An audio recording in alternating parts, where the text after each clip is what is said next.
हमारे एक सब्सक्राइबर हैं, उन्होंने कमेंट में लिखा था कि नोट टेकिंग पे पर्सनल क्रिटिकल व्यूज़ जो हैं वो पास किए जाएं। तो आज का शॉर्ट वीडियो इसी तनाजुर में है जी। तो हम बात करेंगे नोट टेकिंग पे और फिर बात करेंगे नोट मेकिंग पे, फिर देखेंगे इनमें डिफरेंस क्या है और कौन सी वो टेक्निकलिटीज़ हैं, कौन से वो टिप्स एंड ट्रिक्स हैं जिन्हें हम ऑप्ट करके अपने नोट टेकिंग या नोट मेकिंग को बेहतर कर सकते हैं। तो हम ये मान के चल रहे हैं कि हमारा एक सोर्स है, मान लें कि वो हमारा स्पीकर है और वो हमें बता रहा है कि हमने अपना रिसर्च आर्टिकल का पहला चैप्टर जो इंट्रोडक्शन होता है उसमें किन किन बातों को शामिल करना है। हम ये मान के चल रहे हैं या हम किसी बुक से पढ़ रहे हैं, how to write the first chapter of your research article, that is called introduction. कि हम सपोज करें कि बुक से पढ़ रहे हैं या स्पीकर से सुन रहे हैं कि रिसर्च आर्टिकल का इंट्रोडक्शन कैसे लिखना है, तो उसमें हमें बताया जाता है, यानी स्पीकर बोल रहा है, चले हम स्पीकर को ही मान लेते हैं। स्पीकर हमें बता रहा है कि we must let the readership know regarding the topic of our research. हमने रीडरशिप को अपने टॉपिक के बारे में बताना है कि मेरा टॉपिक क्या है, इसके पैरामीटर्स क्या हैं, सो फॉर्थ एंड सो ऑन। तो हमने पूरा ये बात सुन के उसमें से एक की वर्ड उठाया जो उसने बोला था टॉपिक, हमने लिख लिया टॉपिक, एक पॉइंट हमारा बन गया। ये हम नोट टेकिंग पे बात कर रहे हैं, बाद में देखेंगे नोट मेकिंग। फिर वो हमारा स्पीकर बोलता है और हमें अपनी स्पीच के दौरान बताता है कि हमने इस टॉपिक में अपनी स्टडी का बैकग्राउंड लिखना है कि बैकग्राउंड क्या हो सकता है, बैकग्राउंड में क्या क्या स्टडीज़ इस टॉपिक से रिलेटेड हो चुकी हैं, उन पे वो बात कर रहा है। और हमने उसकी बातों में से एक बात निकाली, वो क्या है, background, background of the study. तो हमने सिर्फ एक वर्ड ले लिया बैकग्राउंड, तो हमने बैकग्राउंड लिख लिया। ये हमारा दूसरा पॉइंट बन गया। पहला बना टॉपिक, दूसरा बना हमारा बैकग्राउंड। फर्ज करें कि वो आगे चल के ये बात करता है कि we should include regarding significance of the study, why our study is important, what is need of our study, what are the social benefit, what are the practical advantages of our study। तो हमने ये बताना है कि हमारे माशरे को क्या फ़ायदा है, पॉलिसी मेकर्स को क्या फ़ायदा है, स्टूडेंट्स को क्या फ़ायदा है, टीचर्स को क्या फ़ायदा है, बला बला बला जो भी है। तो हमने सिर्फ उसका सुनने के बाद उसका एक वर्ड उठाया, सिग्निफिकेंस, हमने उसको टेक डाउन कर लिया। तो हमारा तीसरा जो बना है पॉइंट, वो बना है सिग्निफिकेंस।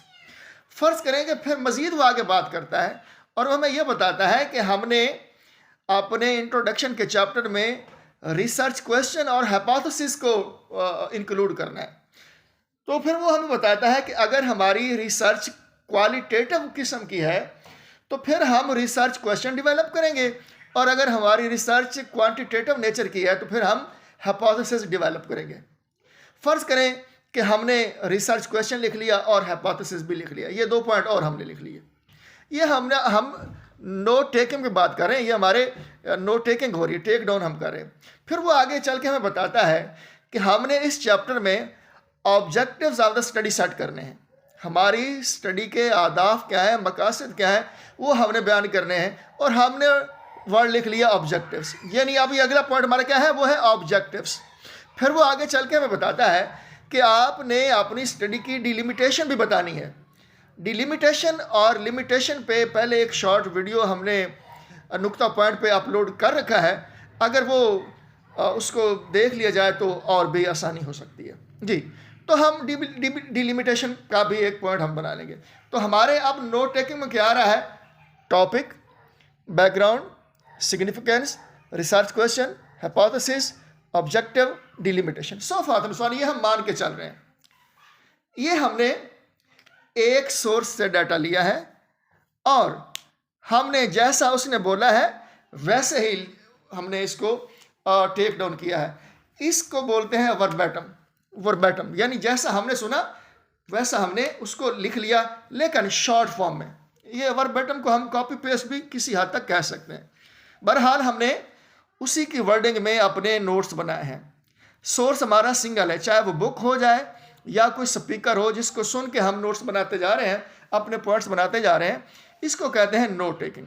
और यह वर्बैटम होता है, यानी हम अपनी तरफ से कुछ ऐड करने वाले नहीं हैं। उसी की डिस्कोर्स को उठा के उसके मेन पॉइंट्स को चाहे हम पॉइंट्स की शक्ल में लिख लें, हेडिंग्स बना लें, की वर्ड्स की शक्ल में कर लें, जो भी है वर्डिंग उसी, यानी ये बैकग्राउंड का जो वर्ड है ना, ये topic, background, significance, research question, hypothesis, objective, delimitation, ये अल्फाज हमारे स्पीकर ने बोले हैं और हमने ये लिखे हैं।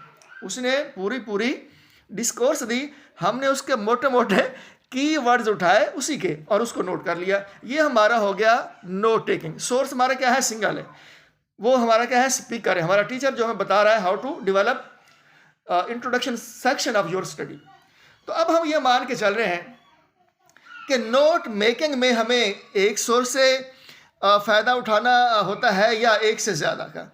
तो इसमें और नोट टेकिंग और नोट मेकिंग में एक डिफरेंस ये है कि नोट टेकिंग में सोर्स हमारा सिंगल है और नोट मेकिंग में हमारे मल्टी सोर्सेज हो सकते हैं, यानी हम अपने मेन पॉइंट्स जो हैं वो एक से ज़्यादा सोर्सेज से ले सकते हैं।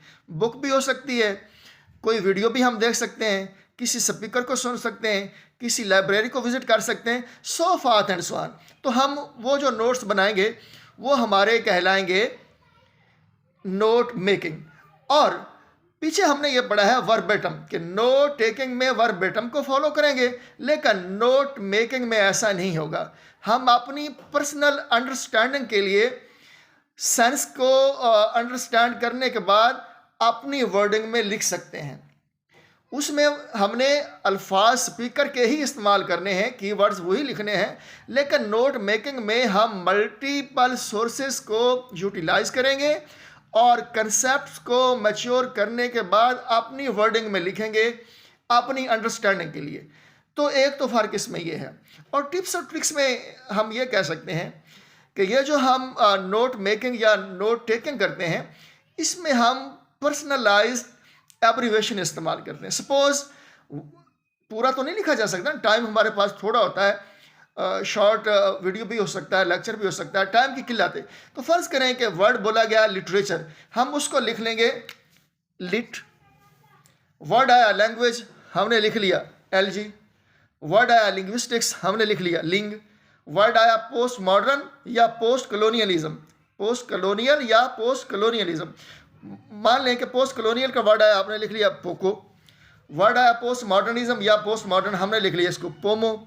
वर्ड, अब ये देखें, हमारे रिसर्च आर्टिकल के कुछ सेक्शन होते हैं, इंट्रोडक्शन होता है, लिटरेचर रिव्यू होता है, रिसर्च मेथडोलॉजी होती है, डाटा एनालिसिस होता है, डिस्कशन होती है, बला बला बला। तो फ़र्ज़ करें इंट्रोडक्शन को हम लिख लेंगे इंट्रो, लिटरेचर रिव्यू को लिख लेंगे हम LR, रिसर्च मेथडोलॉजी को हम लिख सकते हैं RM, डाटा एनालिसिस को हम कर लेंगे DA और डिस्कशन को हम डिस कह सकते हैं। ये हम अपनी तरफ से, यानी लाजमी नहीं कि यही, आप हो सकता है आप डिस को कुछ और भी लिख लें या सो फादर सो। ये कुछ ट्रिक्स हैं। अच्छा, फिर क्या होता है, वक्त की किल्लत है, बाज़ औक़ात जब हमारे टीचर्स जल्दी बोल रहे होते हैं तो हमें कुछ कंसेप्ट क्लियर नहीं हो पा रहे होते। तो जहाँ पे हमें हमारी बात हमें क्लियर ना हो पा रही हो तो वहाँ पे हम इस किस्म के वो ग्राफिक्स लगा सकते हैं, या ये डॉट डॉट डॉट या ये एक बार। इसका मतलब क्या है कि जब हमारा लेक्चर ख़त्म होगा हम अपने पीयर से, अपने फेलो से ये डिस्कस कर लेंगे कि इस जगह पे सर ने या टीचर ने या मैडम ने कौन सी बात की थी। उनसे सुनकर इस जो ये ब्लैंक हमने छोड़े हैं, ये जो बार्स लगाई हैं, डॉट्स लगाई हैं, इस जगह फिर वो जो गैप रह गया है उसको फिल कर लेंगे। इससे फिर हमारा कंसेप्ट और मैच्योर हो जाएगा। बहुत बहुत ख्याल रखिएगा।